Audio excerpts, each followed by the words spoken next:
At 77, Chelsea Richardson stood alone at the edge of a freezing Seattle marina, rain soaking through the thin sweater her son had told her to take and leave. Behind her, Brian locked the car door without looking back, while Vanessa stared at her phone as if Chelsea no longer existed. In her trembling hand was an old brass key left behind by her late husband. That night, with nowhere else to go, Chelsea climbed into a half-sunken fishing boat called the Mercy Belle. The cabin smelled of rust seawater and secrets, because hidden somewhere inside that dying boat was something powerful enough to destroy the people who had abandoned her. If you've ever been betrayed by the very people you loved most, stay with Chelsea's story. Sometimes karma arrives with the tide. Chelsea Richardson had once believed sacrifice guaranteed love. For nearly 40 years, she woke before sunrise to prepare breakfast in a crowded Seattle public school cafeteria, while other parents attended business conferences or vacationed in Hawaii. Chelsea stood over industrial ovens in a white apron that always smelled faintly of coffee and cinnamon rolls. She worked double shifts whenever money grew tight.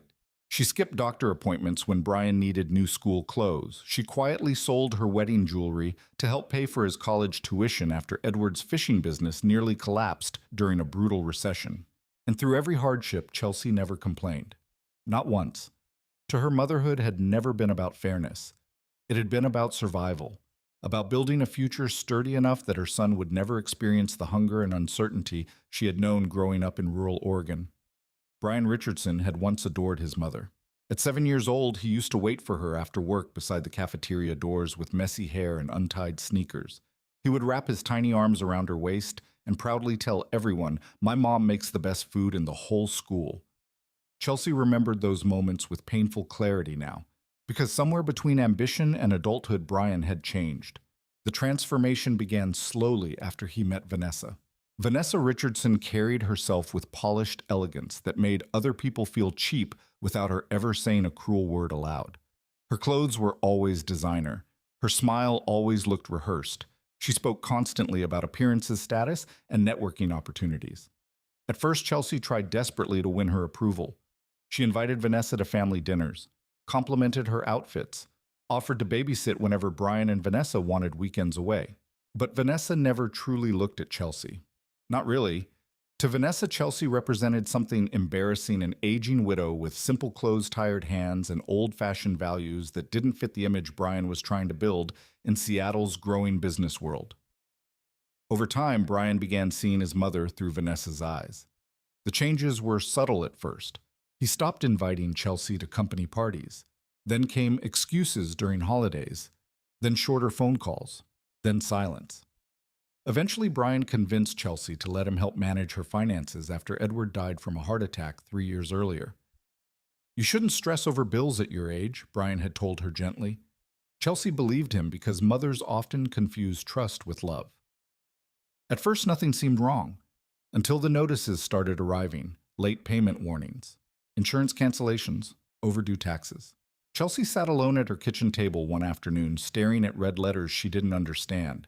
Her hands trembled as she searched through bank statements only to discover large withdrawals she had never authorized. When she confronted Brian, he sighed impatiently. "You're confused again, Mom." Confused. The word cut deeper than cruelty ever could. Because Chelsea knew exactly what she had seen. Still, she wanted to believe there had been some mistake. But the truth arrived 3 weeks later when Brian announced the house had been sold. Sold. The same house Edward built with his own hands beside the water nearly 40 years earlier. Chelsea remembered standing frozen in the living room while Vanessa discussed real estate profits as casually as weather forecasts. "It's time for everyone to move on," Vanessa had said. Everyone. As if Chelsea's entire life could simply be packed into cardboard boxes and discarded. Brian avoided eye contact during the conversation. That hurt the most. Not the betrayal, not the house, the cowardice. The inability to even look at the woman who had given him everything. Now sitting inside the leaking cabin of the Mercy Belle, Chelsea pulled her thin coat tighter around herself as icy wind whistled through cracks in the rotting walls. Rainwater dripped steadily from the ceiling into rusted buckets scattered across the floor. The boat smelled of mildew, salt water, and old engine oil. Outside Seattle's harbor, lights shimmered across dark water while distant foghorns echoed through the night. Chelsea sat silently on a narrow bench, clutching the old brass key Edward had left behind years ago. He had once told her quietly, "If anything ever happens to me, don't throw that key away." At the time, she thought nothing of it. Now in the darkness, the memory returned with strange weight. Chelsea glanced around the ruined cabin again.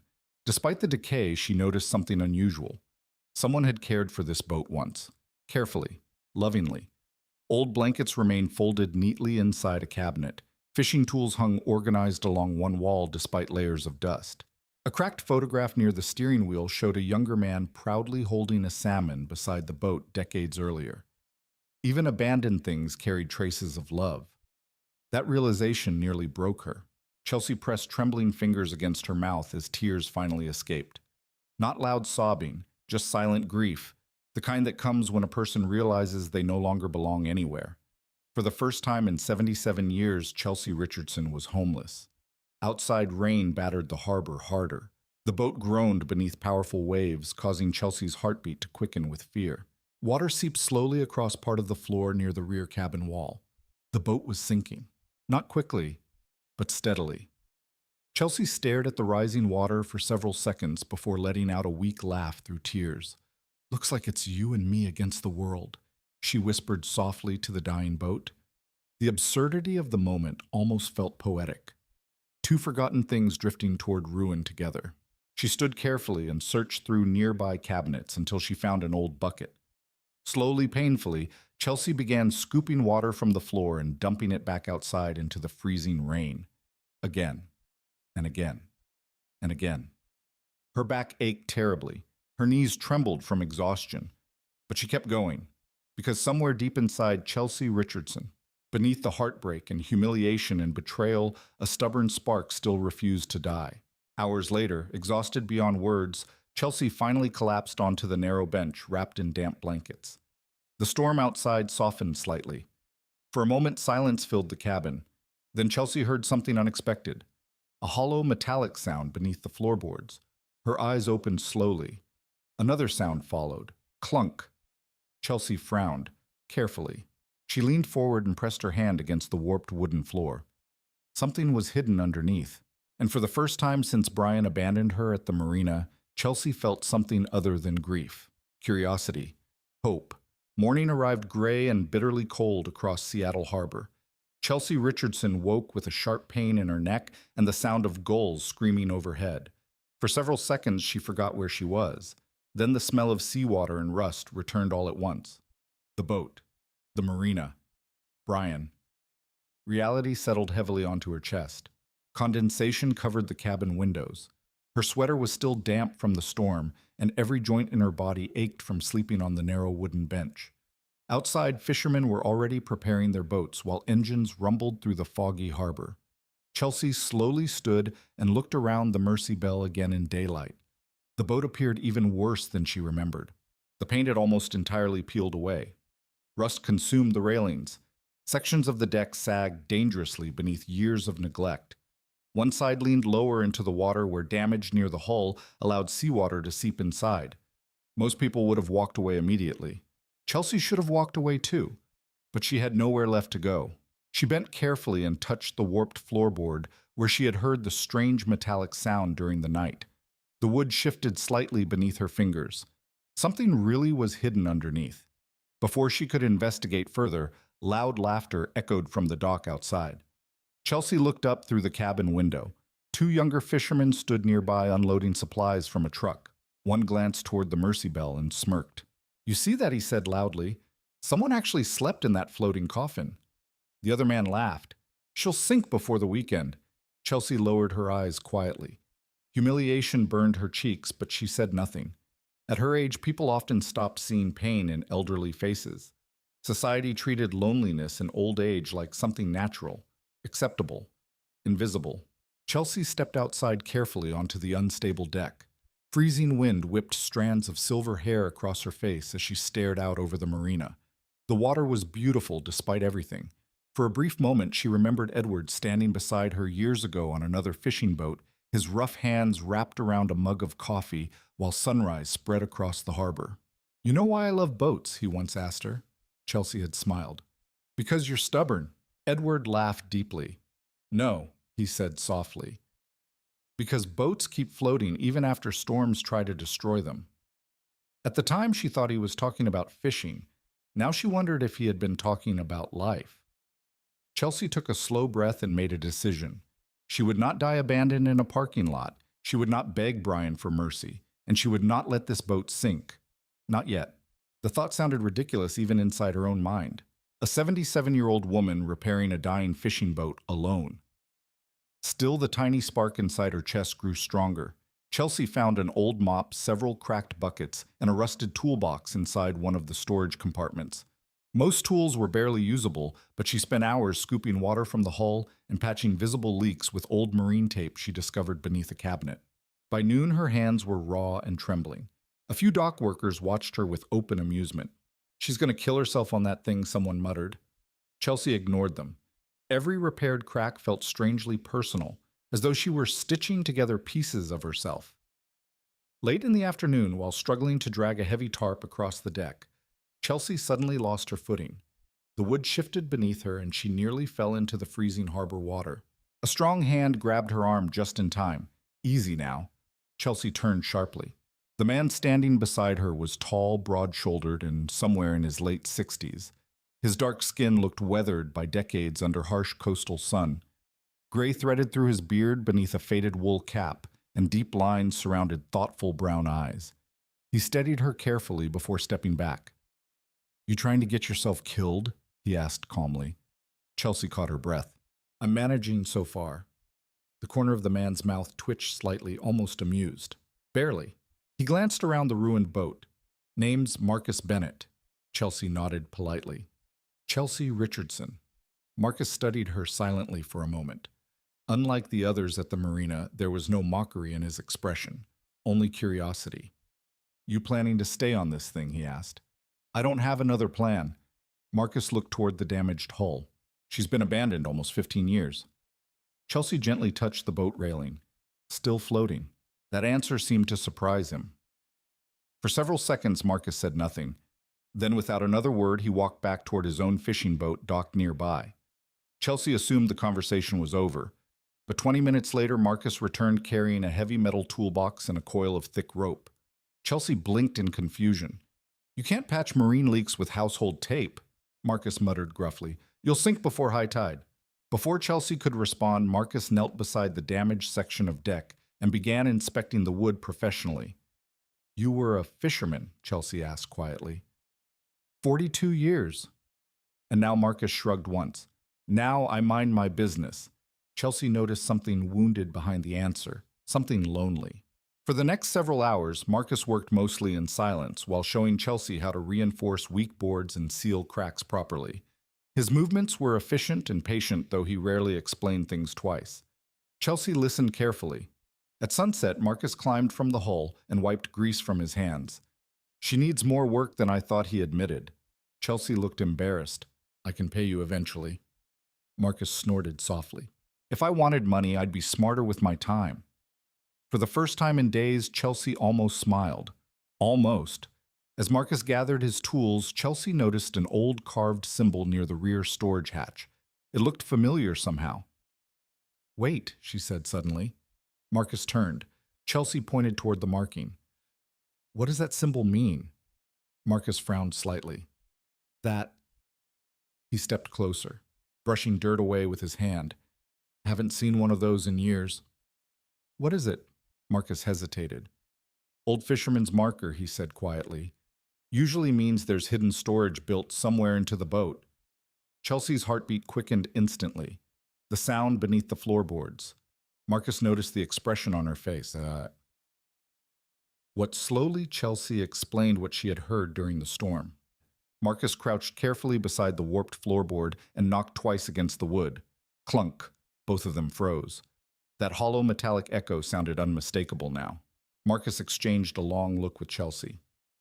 "Well," he muttered, "finally looks like your floating coffin might be hiding secrets after all." Chelsea's pulse raced as Marcus used a rusted pry bar to loosen the damaged board. The wood resisted stubbornly before finally cracking upward with a loud snap. Beneath the floorboard sat a narrow metal compartment sealed tightly against moisture. Chelsea stared at it in disbelief. Marcus lifted the hatch carefully. Inside lay several oilskin-wrapped notebooks untouched by water despite the years. Chelsea reached down with trembling hands and opened the first notebook slowly. Her breath caught instantly. The handwriting belonged to Edward. Detailed repair notes filled every page alongside maps, coordinates, and strange financial figures Chelsea didn't understand. Tucked inside the cover was an old photograph of Edward standing beside the Mercy Belle decades earlier with another fisherman Chelsea had never seen before. On the back of the photo, Edward had written 5 words.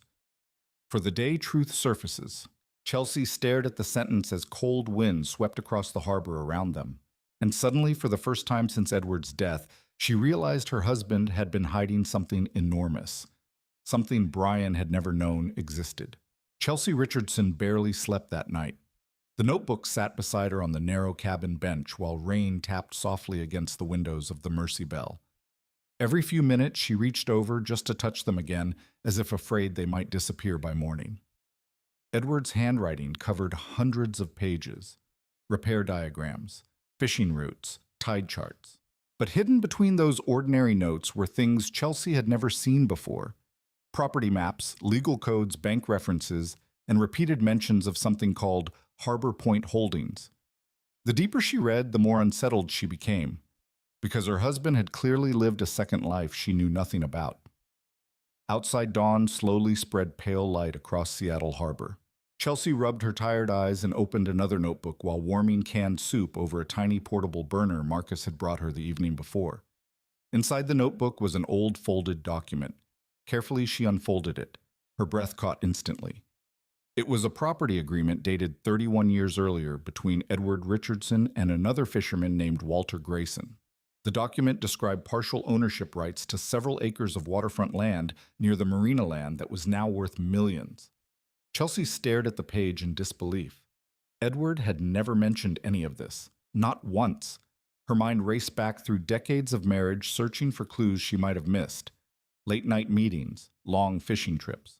Quiet conversations interrupted whenever she entered the room. Had Edward been hiding things from her all along or protecting something? A knock against the cabin frame interrupted her thoughts. Marcus climbed carefully aboard carrying 2 paper coffee cups.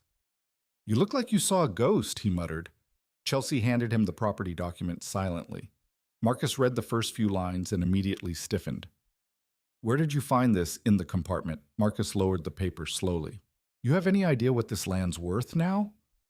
Chelsea shook her head. "No." Marcus let out a low breath. "Enough to make greedy people dangerous." That sentence lingered heavily between them. Chelsea looked down at the papers again. "But why would Edward hide this from me?" Marcus didn't answer immediately. Instead, he stared out toward the harbor where massive construction cranes stood against the skyline. Finally, he spoke quietly. "Because this marina's been under attack for years." Chelsea frowned. "What do you mean?" Marcus took a long sip of coffee before answering. "Developers want this entire waterfront cleared out. Luxury condos, private yacht clubs, tourist money." He gestured toward the aging fishing docks surrounding them.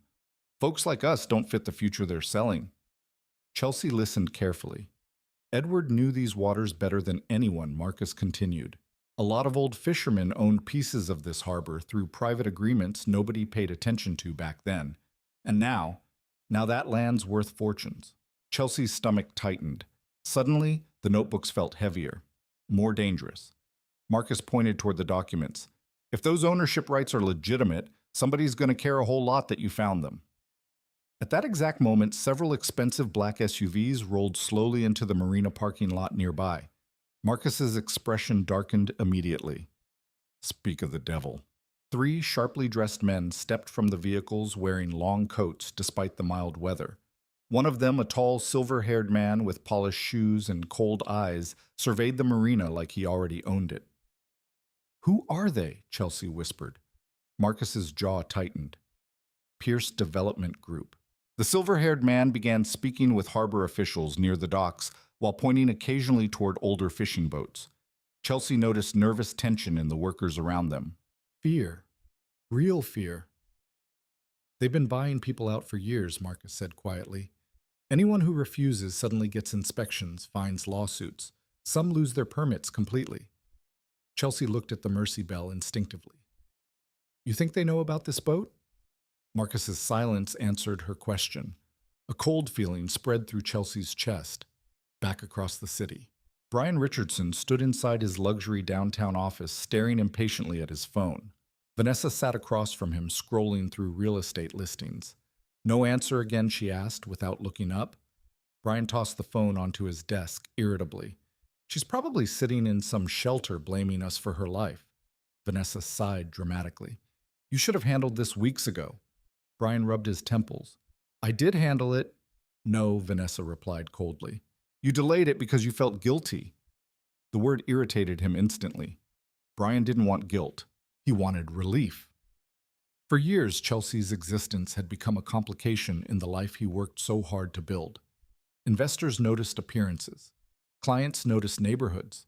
Vanessa constantly reminded him that successful people didn't drag old family burdens behind them. Still, part of Brian hated himself for how things ended at the marina. He remembered Chelsea standing alone in the rain, holding that tiny suitcase. The memory bothered him more than he wanted to admit. Vanessa noticed his silence immediately. You're doing it again. What? Thinking emotionally. Brian looked away. She's my mother, and she was draining your finances, embarrassing you socially, and refusing to move forward. Brian said nothing. Vanessa leaned closer. You know what people admire about successful men, she asked softly. Discipline, not weakness. Brian nodded slowly, though something inside him still felt wrong. Vanessa smiled faintly, sensing victory. Then Brian's office phone rang. He answered distractedly, but within seconds his expression changed. What he said, sharply. Vanessa looked up immediately. Brian stood from his chair. When silence, then, no. Don't touch anything yet. I'm coming there now. He hung up slowly. What happened? Vanessa asked. Brian looked unsettled. That old marina property deal, Vanessa nodded. One of the legal teams found a historical ownership conflict connected to a boat called the Mercy Belle. Chelsea sat silently while Marcus examined more of Edward's documents spread across the cabin table. The deeper they searched, the stranger things became. Several pages contained coded notes alongside coordinates pointing toward specific harbor sections. Other entries referenced private meetings with city officials decades earlier. Then Marcus suddenly froze. What is it?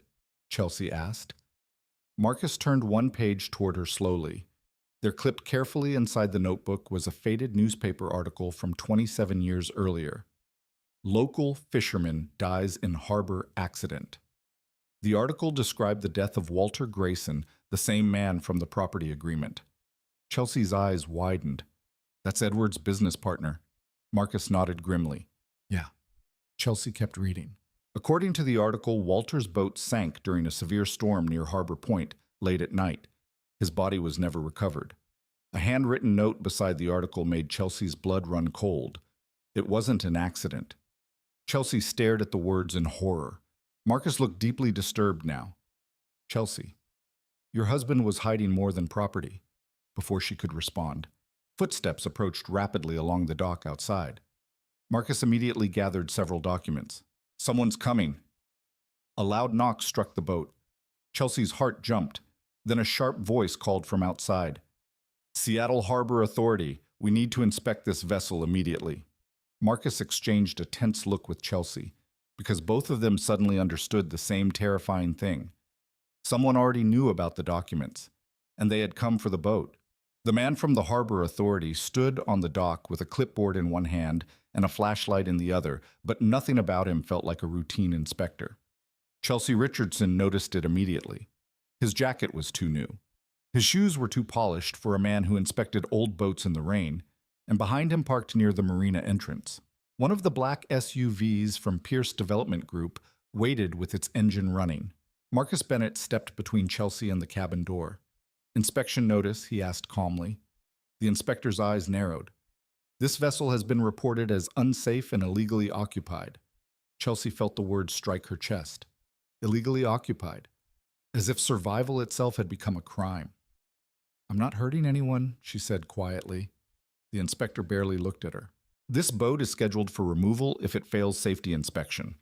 Marcus crossed his arms. Since when? Since complaints were filed. What complaints? The man glanced at his clipboard but did not answer directly. Chelsea understood then. This was not about safety. It was about pressure. Someone wanted her frightened enough to leave the Mercy Belle behind before she understood what Edward had hidden. Marcus knew it too. His voice hardened. You're not stepping inside without proper paperwork. The inspector's face flushed. You want trouble, Mr. Bennett? Chelsea heard the warning beneath his tone. Marcus did not move. I've already had enough trouble from men carrying clipboards for people too rich to get their hands dirty. For a tense moment, no one spoke. Then the inspector snapped his clipboard shut. You have 48 hours to bring this vessel into compliance. He turned toward Chelsea. And if I were you, ma'am, I'd find somewhere else to sleep before this thing takes you down with it. Chelsea watched him walk away, his footsteps sharp against the wet dock. When the black SUV pulled out of the lot moments later, Marcus remained silent for a long time. They're moving faster than I expected, he finally said. Chelsea looked back at the cabin where Edward's notebooks lay hidden beneath an old blanket. Because they know. Marcus nodded. Or they suspect. The next 2 days became a blur of exhaustion. Chelsea worked from dawn until long after sunset, driven by fear, stubbornness, and something deeper than both. Marcus helped her seal cracks in the hull, secure loose railings, replace damaged planks, and reinforce the cabin roof with salvaged materials from neighboring boats. Every task hurt. Her fingers blistered. Her shoulders burned. Her knees throbbed so badly that sometimes she had to sit down and breathe through the pain. But each time she considered stopping, she pictured Brian locking the car door. She pictured Vanessa turning away. She pictured that inspector's cold eyes as he decided she was nothing but an old woman trespassing inside her own last chance. So Chelsea kept going. Word spread quickly through the marina. At first people came to laugh. A few dock workers stood nearby drinking coffee, watching the elderly woman drag boards across the deck with Marcus at her side. Still trying to save that wreck, one man called. Chelsea did not answer. Another laughed. Better name it the last mistake. But not everyone mocked her. An older woman who ran a bait shop brought Chelsea a thermos of soup one evening and left it quietly near the ramp. A teenage boy from a neighboring boat helped carry rope without saying much. Even a mechanic named Luis, who had once laughed at her under his breath, returned after closing his shop and handed Marcus a box of spare clamps. She'll need these, he muttered. Chelsea noticed every small kindness. After days of being treated like a burden, each gesture felt like a candle lit inside darkness. But the sea does not care about human courage. On the third night, the storm came. It began with wind. Not ordinary wind, but violent coastal wind that bent harbor lights and sent loose ropes snapping against metal poles. Clouds rolled over Seattle like a bruised ceiling, and by midnight, rain slammed sideways across the marina. Marcus had warned Chelsea earlier. You should sleep in my storage office tonight, he said. This one's going to be bad. Chelsea looked at the Mercy Belle. At the patched boards, the repaired rail, the old cabin still barely holding itself together. If I leave her now, she whispered, she may not be here in the morning. Marcus wanted to argue. He saw the terror beneath her determination. He saw an old woman clinging not just to a boat, but to the first thing in days that had made her feel less erased. So he stayed nearby on his own vessel, watching through the rain. By 1 a.m, the marina was chaos. Waves slammed against the docks. Boats pulled hard against their ropes. Somewhere in the darkness, a metal sign tore loose and clattered violently across the parking lot. Inside, the Mercy Belle. Chelsea woke to freezing water spreading across the floor. For a moment, panic stole her breath. Then another wave struck. The entire boat lurched hard to one side. Chelsea fell against the cabin wall, pain shooting through her shoulder.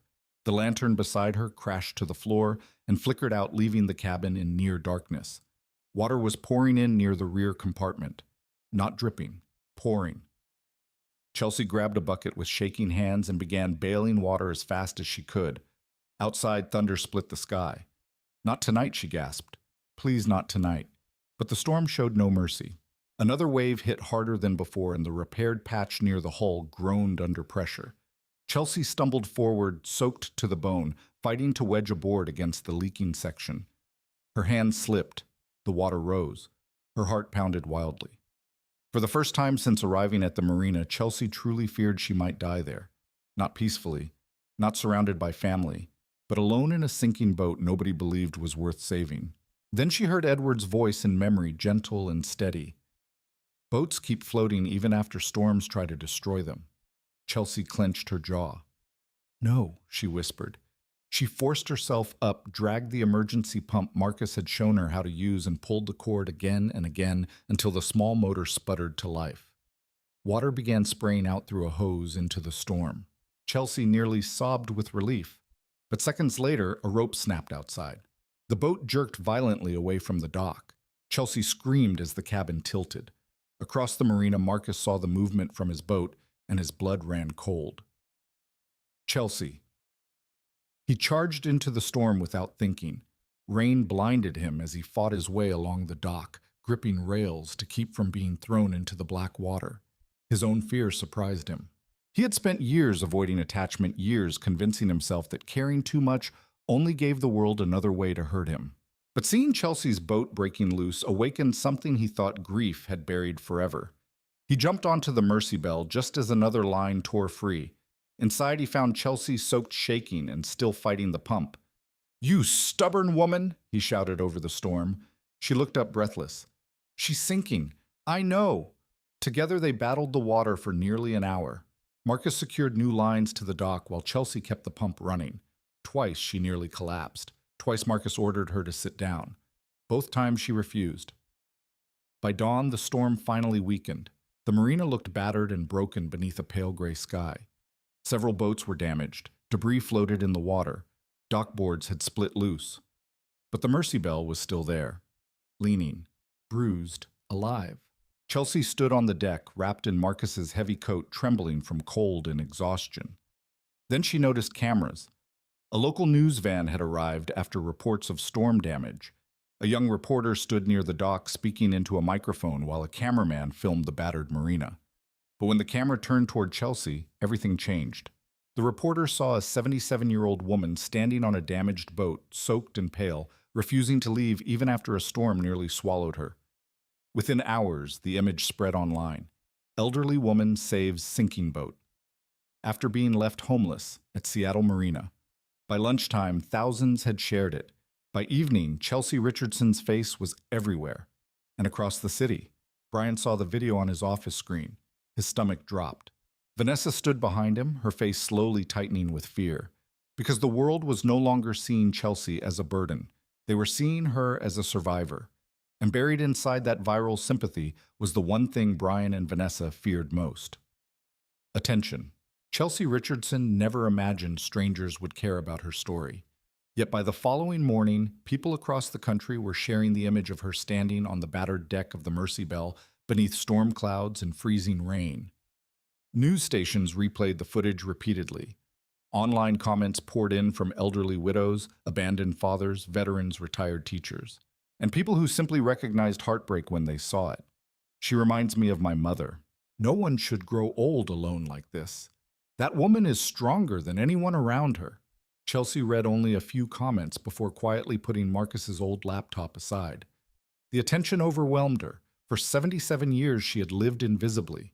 Now suddenly, the world was staring directly at her pain. Marcus stood nearby repairing a loose section of railing. "You okay?" he asked. Chelsea nodded automatically. Marcus gave her a look that said he knew better. "You don't have to pretend around me." That simple sentence nearly unraveled her. Chelsea sat heavily on the cabin bench and stared down at her trembling hands. "I don't understand any of this," she admitted softly. "1 week ago, nobody even noticed I existed." Marcus leaned against the doorway. "People notice strength." Chelsea shook her head slowly. "No," she whispered. "They notice tragedy." The distinction mattered deeply to her, because Chelsea still did not feel strong. At night, she still cried quietly when memories of Brian surfaced. She still woke with panic whenever the boat creaked too sharply in the water. She still questioned whether Edward had truly loved her completely if he had hidden so many secrets. That wound had only grown deeper since discovering the notebooks. Chelsea looked toward the metal compartment beneath the floorboards. "I need to know why Edward kept all this from me." Marcus's expression darkened slightly. "Maybe he thought he was protecting you." From what Marcus hesitated. Then he reached into his coat pocket and handed her a folded newspaper clipping. Chelsea unfolded it carefully. Another article. Another accident. This one described a marina fire 22 years earlier that destroyed 3 fishing vessels belonging to men who had publicly refused to sell waterfront property rights to private developers. Chelsea looked up sharply. You think these accidents were intentional? Marcus stared out toward the harbor. I think rich men rarely hear the word no peacefully. A cold silence settled between them.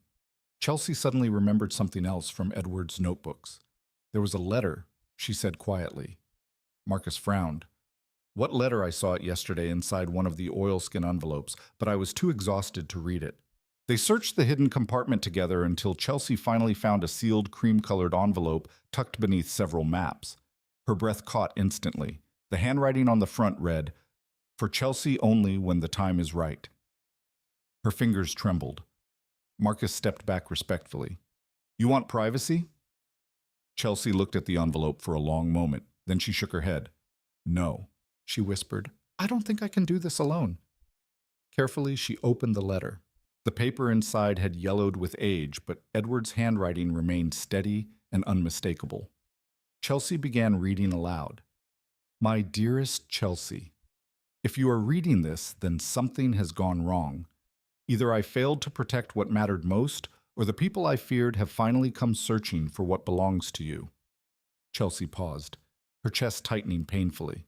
Marcus remained silent. You once asked me why I kept returning to the Mercy Belle, even after fishing stopped making sense financially. I lied when I told you it was only sentiment. Chelsea swallowed hard and continued. Years ago, Walter Grayson and I discovered evidence that several city officials and development companies were illegally buying marina land from elderly fishermen using intimidation-forged contracts and threats. Walter wanted to expose them publicly. I warned him it would make dangerous enemies. Chelsea's voice shook now. Then Walter died. Marcus lowered his eyes grimly. Chelsea kept reading. After Walter's death, I realized the safest way to protect the ownership rights and evidence was to hide them where nobody would think to look. I placed everything under your legal ownership years ago through Harbor Point Holdings because I trusted only you. Chelsea's breathing became uneven. Marcus stared at her. What does that mean? Chelsea looked up slowly. It means the property rights belong to me. Marcus let out a stunned breath. Chelsea continued reading. Brian cannot be trusted with this truth. The words hit her like ice water. Her eyes filled instantly. Edward had known. Years before his death, he had already seen the greed growing inside their son. Chelsea read the next lines through tears. I love our son, but love does not blind me anymore. Vanessa only strengthened the worst parts of him.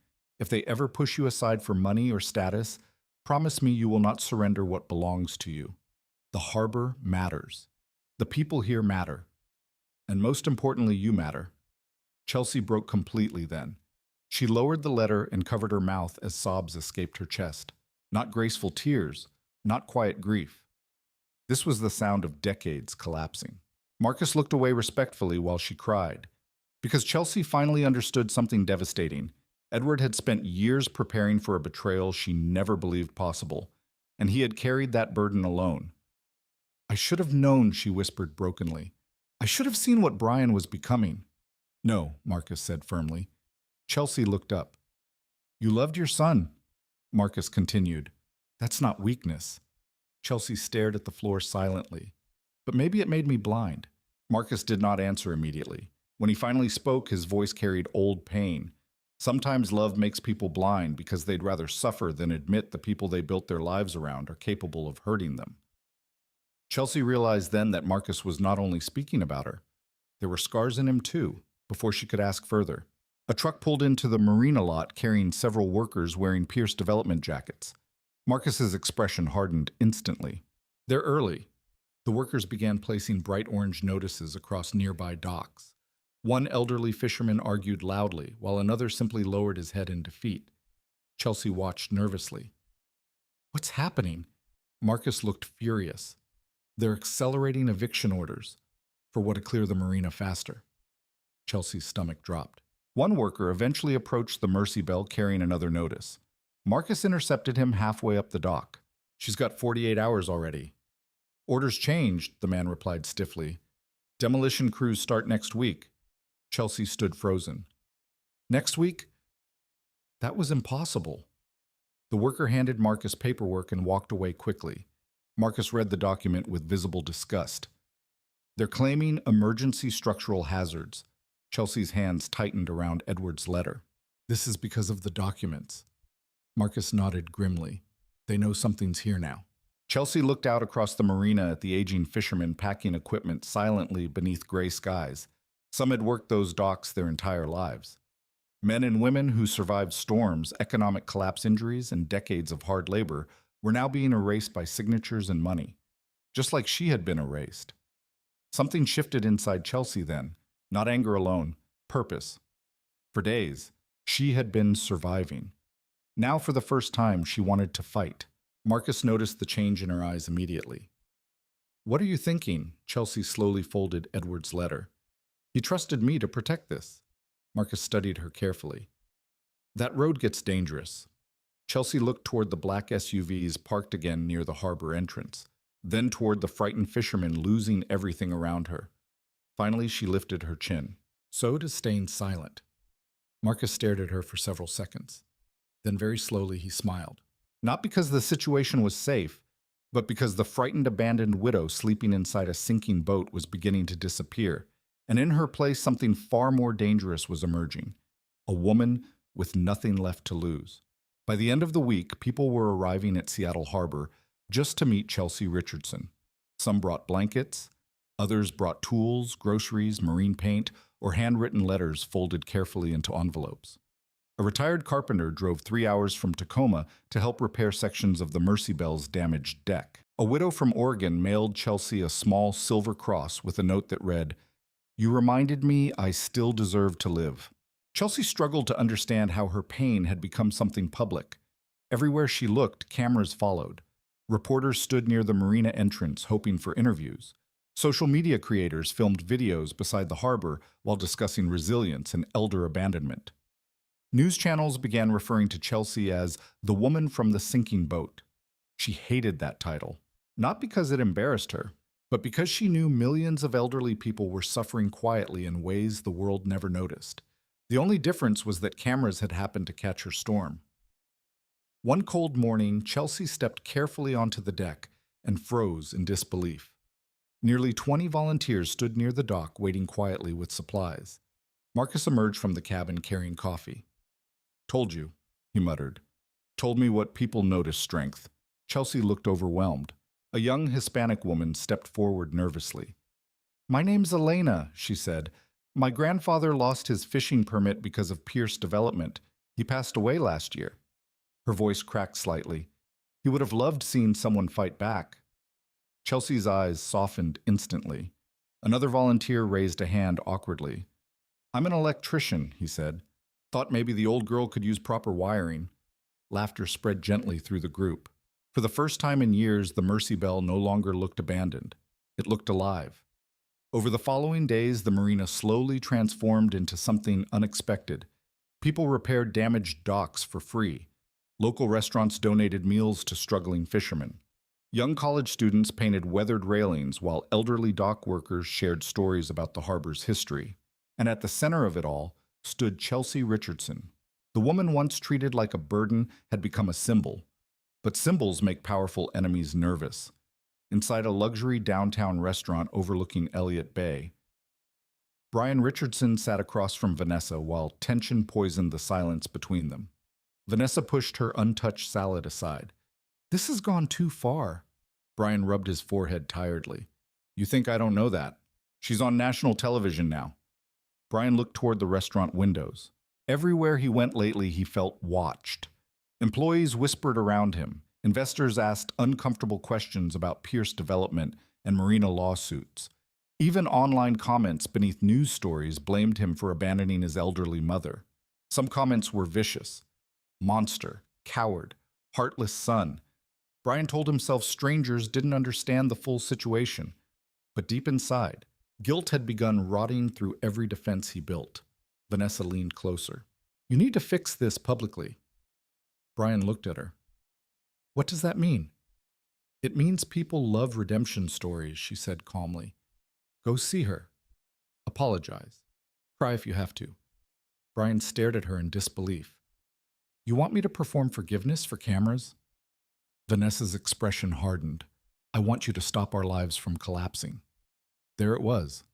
Not concern, not remorse. Damage control. Brian suddenly remembered something Chelsea used to say when he was a child. The hardest thing in life is learning the difference between people who love you and people who need you. At the time, he never understood what she meant. Now the words haunted him. Meanwhile, at the harbor, Chelsea sat inside the cabin while a young journalist named Rachel Kim adjusted a microphone nervously. You okay to begin? Rachel asked gently. Chelsea nodded uncertainly. The interview was being streamed live online. Thousands were already watching. Rachel smiled kindly. Chelsea people across the country have connected deeply with your story. Why do you think that is? Chelsea looked uncomfortable with the attention. I don't know, she admitted honestly. Maybe because a lot of people feel forgotten. Rachel leaned forward slightly. Do you feel forgotten? The question struck deeper than Chelsea expected. For several seconds, she could not answer. Then quietly, she said, I think growing old scares people, especially in America. Rachel remained silent, letting her continue. When you're young, Chelsea said softly, people ask about your dreams, your future, your potential. But when you get older, she paused painfully. Sometimes the world starts acting like your life already ended before your heart got the message. Outside the cabin windows, volunteers worked quietly on the boat. Chelsea watched them for a moment before continuing. But this harbor reminded me something important. What's that? That dignity doesn't disappear with age. Other people just stop looking for it. The interview spread across social media within hours. Millions watched clips of Chelsea speaking calmly about loneliness, aging, betrayal, and self-worth. Elder advocacy groups contacted her. Churches invited her to speak. Journalists requested more interviews. And suddenly, Pierce Development faced public scrutiny they had never expected. Marcus noticed the pressure immediately. More black SUVs circled the marina. More officials appeared demanding inspections. And late one evening, Marcus finally admitted something he had hidden for years. Chelsea found him sitting alone near the dock, staring silently at dark water. You okay? She asked gently. Marcus gave a humorless laugh. Depends how honest you want me to be. Chelsea sat beside him carefully. For a long moment, neither spoke. Then Marcus finally said, I used to work security for Pierce Development. Chelsea blinked in surprise. Marcus nodded slowly. Years ago, before retirement, back when they first started buying marina land. Chelsea studied him quietly. You knew what they were doing. At first, Marcus shrugged bitterly. I told myself it was business. He looked ashamed now. Then one night I watched an 80-year-old fisherman beg them not to take his dock permit because it was the only thing keeping his grandson employed. Marcus's jaw tightened. They laughed at him after he left. Chelsea felt sadness settle heavily inside her. So I quit. Marcus stared out toward the harbor lights, but I spent years pretending silence made me innocent.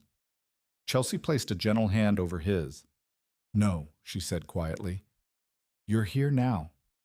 Marcus looked at her then, really looked at her, not as a helpless widow, not as a viral headline, but as someone who understood regret, loneliness, and survival in ways few people ever could.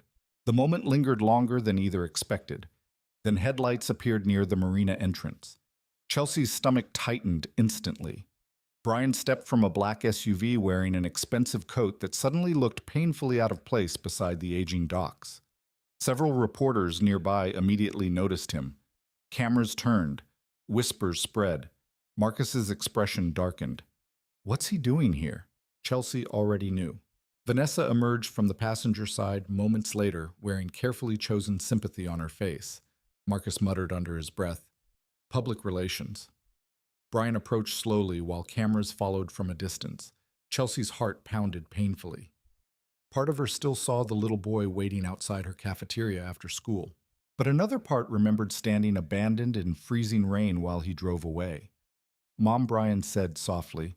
Chelsea noticed he avoided looking directly at the boat. Vanessa stepped forward quickly. We've been worried sick about you. Marcus almost laughed aloud. Chelsea remained silent. Brian forced a sad expression. We made mistakes. Chelsea stared at him quietly. Then she asked the one question he feared most. Mistakes, she repeated softly, or choices Brian's face faltered. And for the first time since arriving at the marina, Chelsea realized something important. She no longer needed her son's approval to survive. The silence after Chelsea Richardson's question felt unbearable. Mistakes, or choices, Brian stood frozen beside the marina dock while reporters waited hungrily nearby. Behind him, Vanessa's carefully rehearsed sympathy began slipping into irritation. Chelsea saw everything clearly now. The nervous twitch in Brian's jaw, the tension in Vanessa's posture, the cameras they had intentionally approached instead of avoiding. This was not reconciliation, it was survival. Vanessa recovered first. Chelsea, she said gently. Stepping forward, we know things became emotional. No, Chelsea interrupted quietly. Vanessa blinked. Chelsea rarely interrupted anyone. What became emotional? Chelsea continued softly, was me standing in freezing rain after my own son threw me away. The words hit Brian like a slap. Several reporters immediately scribbled notes. Vanessa forced a strained smile. We were trying to help you transition safely. By selling my home without warning, Vanessa's expression tightened. Brian finally spoke. Mom, please. Chelsea looked directly at him. That alone nearly broke him, because for the first time in years his mother's eyes held no desperation for his approval, only disappointment. I spent my whole life protecting you, Chelsea whispered, and you treated me like something inconvenient. Brian lowered his gaze, and nearby cameras captured every second. Marcus Bennett stood silently beside the boat watching Vanessa carefully. He recognized people like her instantly, people who mistook manipulation for intelligence, people who viewed kindness as weakness until they encountered someone who survived suffering without losing dignity. Vanessa changed tactics immediately. We just want to make things right. Chelsea glanced toward the black SUV parked nearby, then toward the reporters, then back to Vanessa. No, she said quietly. You want witnesses. The sentence landed perfectly. Even several journalists exchanged uncomfortable looks. Vanessa's mask cracked completely for half a second. Brian noticed it too. And suddenly standing there beneath gray Seattle skies while strangers filmed his humiliation, Brian felt something terrible growing inside him. Not anger, recognition. For years he had ignored every warning sign because success felt easier beside Vanessa's approval than beside his mother's aging simplicity. Vanessa taught him to value appearances over loyalty, ambition over compassion, image over truth. And he followed willingly. Chelsea stepped backward toward the Mercy Belle. I'm tired, she said softly. Please leave. Brian opened his mouth again, but Marcus stepped forward before he could speak. You heard her. Vanessa's eyes narrowed slightly. This doesn't concern you. Marcus met her gaze calmly. Everything happening to this marina concerns me. For 1/10 second, it seemed Vanessa might argue further. Then reporters moved closer, microphones raised eagerly. Vanessa instantly regained composure. Of course, she said smoothly, we only came because we love Chelsea. Marcus almost laughed aloud. Chelsea simply turned away. And that hurt Brian more than any accusation, because she no longer fought for him. She had stopped chasing his love. Back downtown, Pierce Development executives gathered inside a private conference room overlooking the harbor. Richard Pierce, the silver-haired founder of the company, stared coldly at several television screens replaying footage from the marina confrontation. Chelsea's face filled every channel. The public sympathy is becoming a problem, one attorney admitted nervously. Richard Pierce remained expressionless. For 70 years, he said calmly, people ignored those docks. Now suddenly, everyone cares because an old woman cried on television. Another executive shifted uncomfortably. There's more. He slid a folder across the table. Legal researchers confirmed Harbor Point Holdings still contains unresolved ownership claims connected to Edward Richardson. Richard Pierce's eyes darkened. And if Chelsea Richardson pursues litigation discovery, could expose historical acquisition records. The room grew quiet. Everyone understood what that meant. Bribes, coercion, fraudulent transfers, possibly even connections to Walter Grayson's death decades earlier. Richard Pierce closed the folder slowly, then destroy her credibility before she becomes dangerous. Meanwhile, Chelsea sat inside the cabin of the Mercy Belle, reviewing Edward's documents with a volunteer attorney named Grace Holloway. Grace was in her early 40s with sharp eyes and the exhausted energy of someone who spent years fighting battles most people avoided. After reading through several contracts, she looked stunned. "These are legitimate," she said quietly. Chelsea frowned. "What does that mean exactly?" "It means your husband transferred significant ownership rights into a protected holding structure years ago." Grace looked up carefully. "Chelsea, you legally control part of the marina waterfront." Marcus leaned back heavily. How much? Grace hesitated. "Potentially tens of millions." Chelsea stared at her in disbelief. The number felt unreal. Impossible. All her life, Chelsea worried over grocery coupons and utility bills, while something enormous sat hidden beneath old floorboards. But strangely, the possibility of wealth brought her little excitement. Instead, she thought about the elderly fishermen being forced out, the widows losing homes, the broken docks, the fear in people's eyes every time Pierce development vehicles appeared. "What happens if they seize the marina?" Chelsea asked quietly. Grace's expression hardened. "Most of these families lose everything." Chelsea looked down at Edward's letter again. "The harbor matters. The people here matter." Marcus watched realization settle across her face. "You're thinking about fighting them?" Chelsea lifted her eyes slowly. "Yes." Grace immediately spoke carefully. "If you pursue legal action, this becomes dangerous. Pierce Development has political influence, private investigators, expensive lawyers." "They already ruined lives," Chelsea interrupted softly. Grace fell silent. Chelsea looked around the harbor outside the cabin window. Volunteers repaired docks, while elderly fishermen worked beside young students who came simply because they believed somebody should help. For the first time in years, Chelsea felt connected to something bigger than her own pain. "I spent too much of my life staying quiet to keep peace," she whispered. "Look where that got me." Marcus smiled faintly. Grace studied Chelsea carefully. Then slowly the attorney nodded. "Okay," she said. "Then let's hurt them properly." The lawsuit announcement exploded across Seattle 2 days later. Chelsea Richardson versus Pierce Development Group and associated city officials. News stations interrupted broadcasts to discuss the story. Independent journalists uncovered decades of suspicious marina acquisitions. Former dock workers began coming forward anonymously with allegations of intimidation and fraud. And then came the financial records. Hidden within Edward's notebooks were payment ledgers documenting illegal transfers between developers and public officials dating back nearly 25 years. The scandal ignited instantly. Public outrage spread nationwide. Pierce Development stock dropped. City officials denied everything, and Brian Richardson panicked. He sat inside his office staring at legal documents with sweat gathering along his forehead. Vanessa paced nearby furiously. "She's destroying us." Brian looked hollow. "You told me none of this would matter." Vanessa rounded on him. "How was I supposed to know your father buried millions inside some fishing boat?" Brian stood suddenly. "This isn't about money anymore." Vanessa froze. For the first time in years, Brian sounded genuinely angry with her.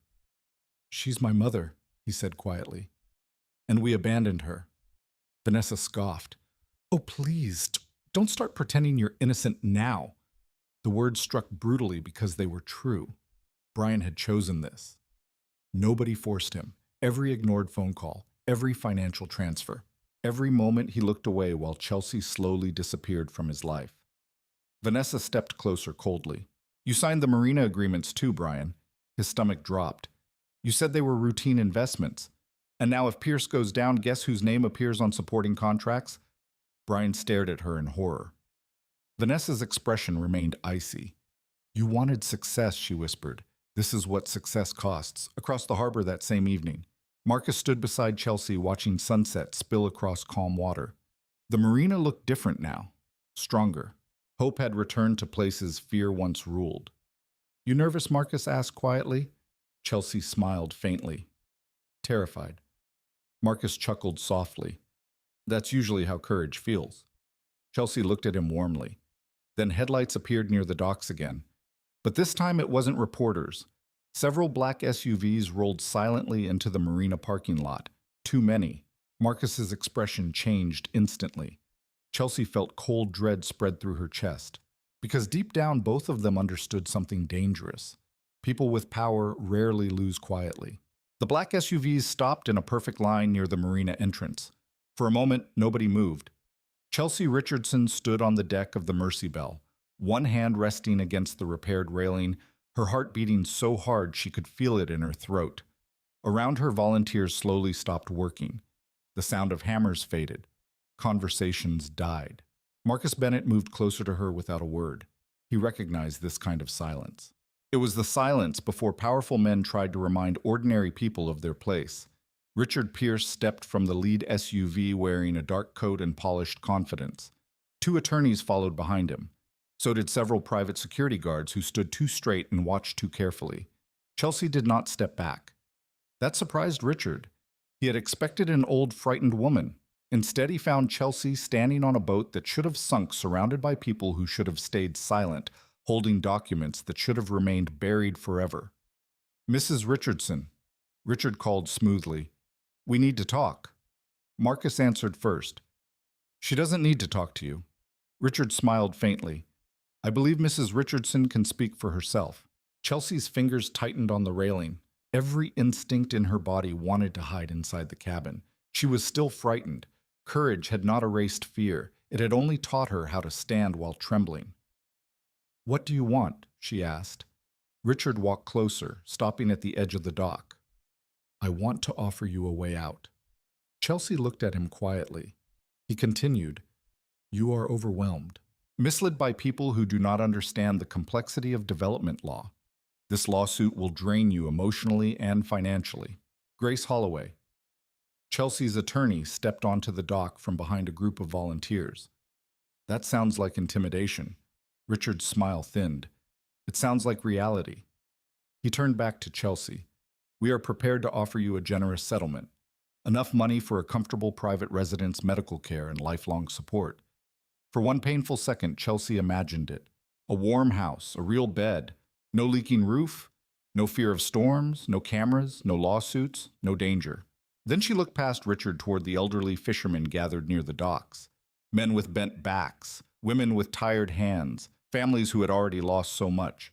If Chelsea accepted the money, she would survive, but everyone else would disappear. "No," she said. Richard's eyes sharpened. Chelsea lifted her chin. "My husband didn't hide the truth so I could sell it." A low murmur moved through the crowd. Richard Pierce stared at her for a long moment, and for the first time his calm expression cracked. "You have no idea what you're challenging." Chelsea's voice remained soft. "I know exactly what I'm challenging." By morning, the confrontation had become national news. The image of Chelsea refusing Pierce's settlement spread faster than the storm video ever had. Commentators called her brave. Elder rights groups praised her.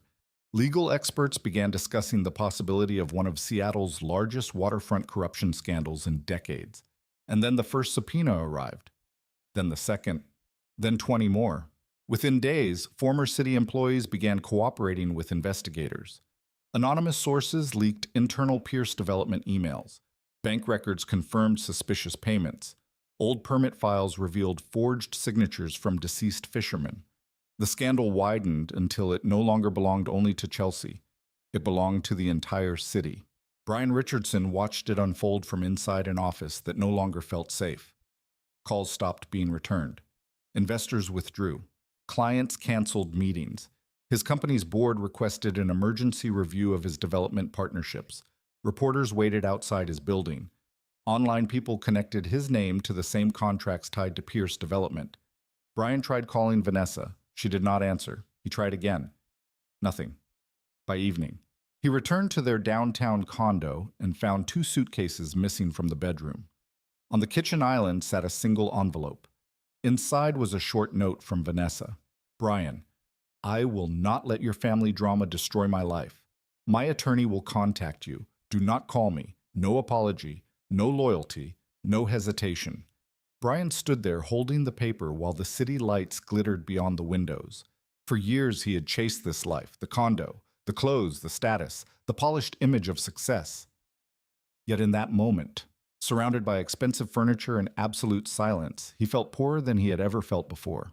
For the first time, he understood what Chelsea must have felt at the marina. Discarded, used, erased. But unlike Chelsea, Brian could not tell himself he was innocent. The next week destroyed him piece by piece. Federal investigators raided Pierce Development's offices. Richard Pierce resigned before being formally charged. Several city officials were suspended pending investigation. News anchors displayed financial charts, property maps, and old photographs of fishermen who had lost everything. Then Brian's name appeared, not as the mastermind, but as a beneficiary. His signature was found on supporting investment agreements tied to disputed waterfront acquisitions. Vanessa had been right. He had signed them. He had not asked questions because the profits looked clean enough from a distance. Public sympathy disappeared instantly. The same world that once admired Brian's success now watched him fall with cold fascination. His business collapsed within 48 hours. Employees resigned. Partners distanced themselves. The bank froze several accounts pending inquiry. Brian walked through his office one final time as workers removed company files from glass conference rooms. Nobody met his eyes. He thought of Chelsea then. How many times had she stood in a room while people avoided looking at her pain? How many times had he been one of them? Meanwhile, at the marina, Chelsea did not celebrate his downfall. That surprised Marcus. He found her sitting quietly inside the Mercy Belle holding an old photograph of Brian as a little boy standing beside Edward with a fishing pole too large for his hands. "You heard?" Marcus asked gently. Chelsea nodded. "His company gone." She closed her eyes briefly. Marcus sat across from her. "Chelsea, what happened to him is not your fault." "I know," she whispered, "but grief is rarely logical. A mother could hate what her son had done and still mourn the boy he used to be." Chelsea had wanted justice. She had not wanted to watch Brian lose every piece of himself. Still, deep down, she understood something painful and necessary. Karma was not cruelty. Karma was consequence.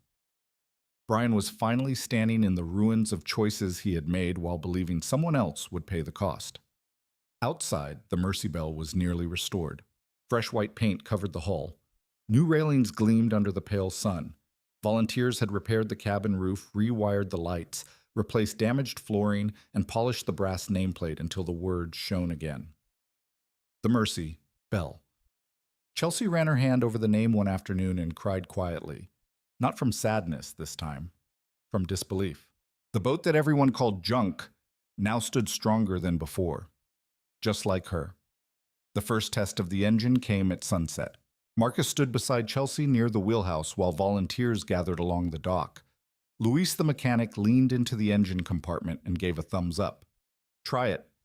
Chelsea looked nervous. Marcus smiled. "She's waited long enough." Chelsea turned the key. For one terrible second, nothing happened. Then the engine coughed. Once, twice, a deep rumble shook through the wooden frame. Cheers erupted across the marina. Chelsea covered her mouth as tears filled her eyes. The sound was rough, imperfect, alive. Marcus laughed, a full, warm laugh Chelsea had never heard from him before. "She remembers how to breathe," he said. Chelsea looked out across the water as golden light spread over the harbor. In that moment, she thought of Edward, his secrets, his fear, his love, his belief that she would someday be strong enough to carry the truth. And she thought of Brian, alone somewhere in the wreckage of his ambition. The contrast was almost unbearable. One life rebuilt through courage, another destroyed by greed. As the engine settled into a steady rhythm, Chelsea placed both hands on the wheel. For decades, she had let others decide where she belonged. Now at 77 years old, she finally felt the direction of her own life returning. The boat was ready. And so was she. The first sunrise after the storm felt different over Seattle Harbor. Not calmer, not softer, but cleaner, like something heavy had finally been washed away. Chelsea Richardson stood at the edge of the Mercy Belle, one hand resting on the freshly repaired wheel, watching light spread across the water in long golden streaks. The boat no longer looked like something dying. It looked like something waiting. Behind her, Marcus Bennett checked the final rope tension while volunteers moved quietly across the dock. Even the air seemed to hold its breath. Today was not just another day of repairs. Today was the first official voyage, a ceremonial journey across the harbor to mark the legal restoration of the vessel and the beginning of something none of them fully understood yet. Chelsea swallowed hard. Her hands trembled slightly on the wheel, not from fear of the boat, but from fear of everything that came after it. Marcus stepped beside her. "You ready?" he asked gently. Chelsea gave a small, uncertain smile. "No," she admitted, "but I'm going anyway." That answer made Marcus exhale a quiet laugh. That's usually how it starts. Down on the dock, journalists gathered again. Cameras lifted, phones recorded. What had once been a forgotten sinking boat had now become a moving symbol of resistance and rebirth. But among the crowd, one group stood out. Elderly fishermen Chelsea had never met before. Some leaned on canes. Some stood with family members supporting them. All of them had lost something to the same system Edward had once warned about. They had come not for spectacle, but for witness. Marcus signaled the dock crew. "Release lines." The ropes loosened one by one. For a brief moment, the Mercy Belle hesitated against the water, as if unsure whether it still belonged to this world. Then Chelsea turned the wheel slightly. The engine responded instantly. A deep, steady rumble filled the harbor, and the boat moved forward. A collective gasp rose from the dock as the vessel glided away from its broken past. Chelsea's breath caught. For the first time in years, she was not being pushed out of somewhere. She was choosing to move forward. The harbor opened wide ahead of them. Gulls circled overhead. The city skyline shimmered behind morning mist. And Chelsea Richardson, once abandoned, once erased, once discarded, like something worthless, stood at the center of it all, steering a boat that refused to sink. Marcus watched her quietly. There was something new in her posture now. Not fragility, not desperation. Presence. "You ever think your husband knew this would happen?" Marcus asked after a while. Chelsea didn't take her eyes off the water. "Yes," she said softly. "I think he believed I'd be the one still standing when everything else collapsed." Marcus nodded slowly. "That's a heavy thing to leave someone." "It is," Chelsea replied. "But maybe he didn't leave it. Maybe he trusted it." The boat continued forward, slow, steady, alive. As they crossed deeper into the harbor, Chelsea noticed something unexpected along the shoreline. People weren't just watching, they were reacting. A woman on a pier wiped her eyes. A young man removed his hat. An elderly couple held hands tightly. It wasn't just curiosity anymore, it was recognition. People saw themselves in her story, not the tragedy, but the survival. Suddenly Marcus pointed ahead. "Chelsea, look." At the far end of the harbor, several more boats had begun moving. Not large vessels, not corporate ships, small fishing boats, old wooden ones. Then another joined and another. Within minutes, a quiet procession formed behind the Mercy Belle. Chelsea turned slightly stunned. "What is happening?" Marcus smiled faintly. "Looks like they're following you." Chelsea shook her head in disbelief. "I'm not leading anyone." Marcus looked at her carefully. "That's not what they think." For a long moment, Chelsea said nothing. The weight of it settled over her slowly. She had spent her entire life believing leadership belonged to powerful people. Men like Brian, companies like Pierce Development, systems that spoke loudly and demanded obedience. But now a 77-year-old woman stood at the helm of a restored fishing boat, and people were following not because she demanded it, but because she refused to disappear. Chelsea's voice softened. "I don't want power." Marcus nodded.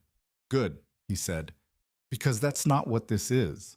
The boat slowed near the center of the harbor where Edward once docked during his final years.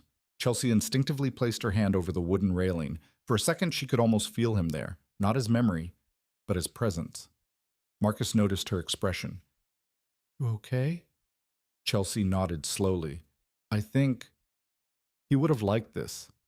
The engine idled gently as the boat drifted. Below deck, the refurbished cabin still carried faint traces of its past scratches and wood.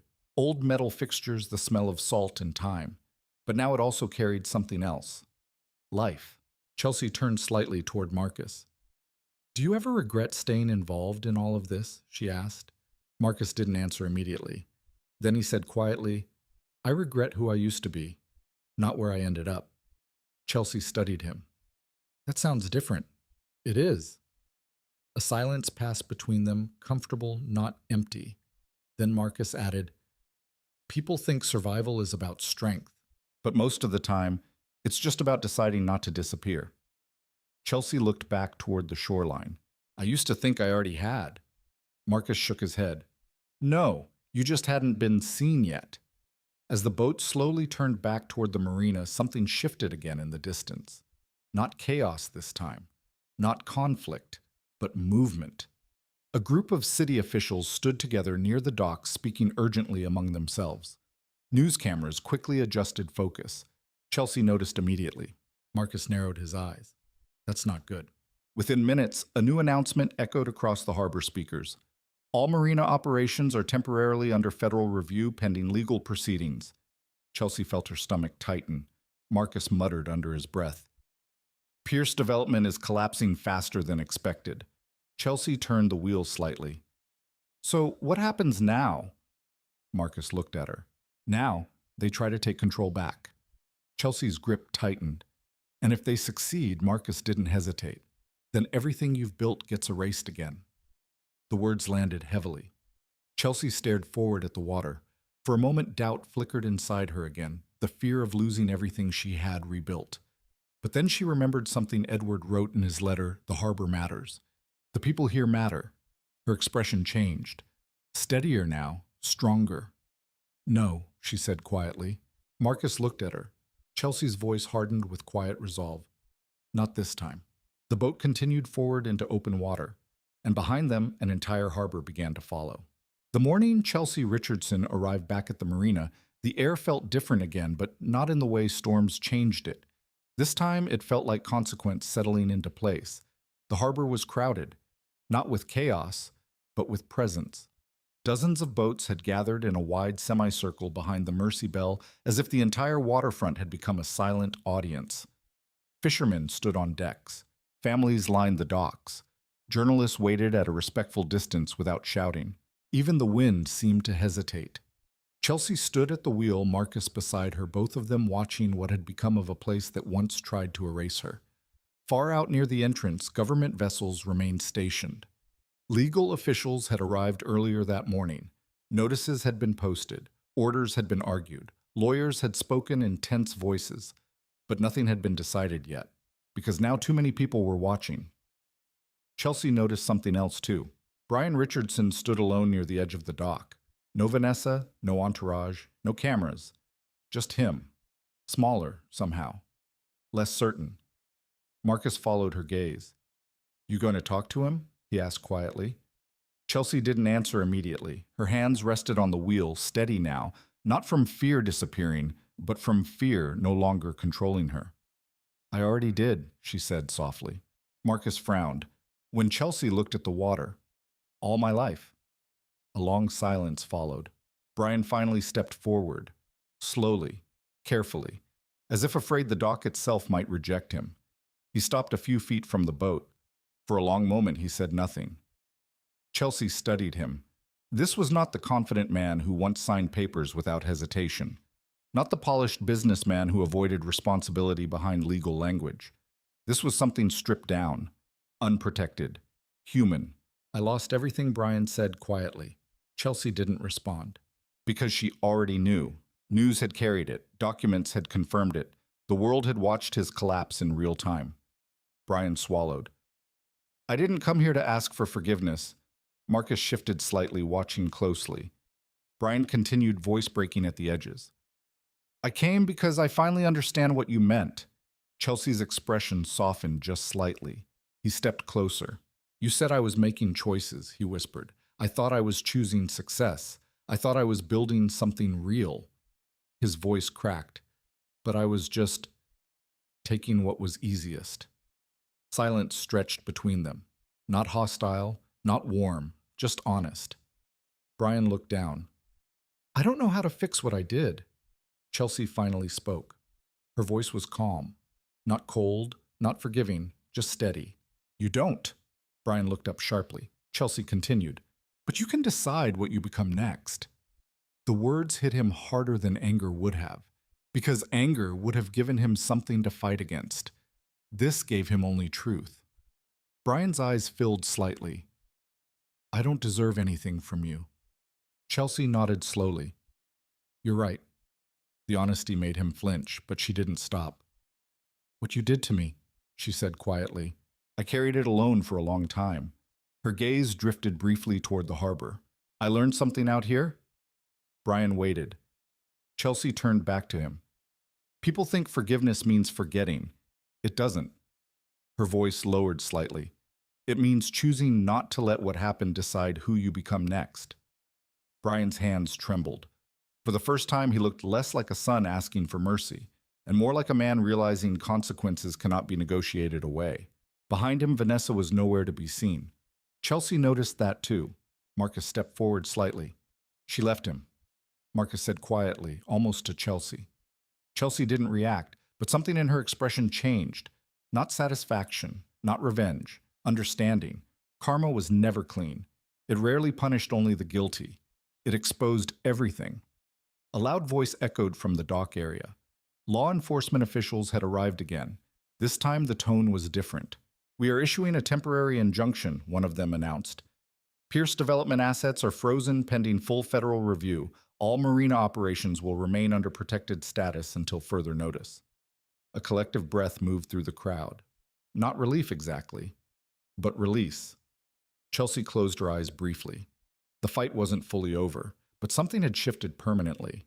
Marcus leaned closer. "You did this," he said quietly. Chelsea shook her head once. "No," she replied. "We did." Her gaze moved across the harbor. Fishermen who refused to give up. Volunteers who showed up without reward. Strangers who decided silence was no longer acceptable. And Edward's hidden truth waiting decades to surface at the exact moment it mattered most. Chelsea slowly turned the wheel.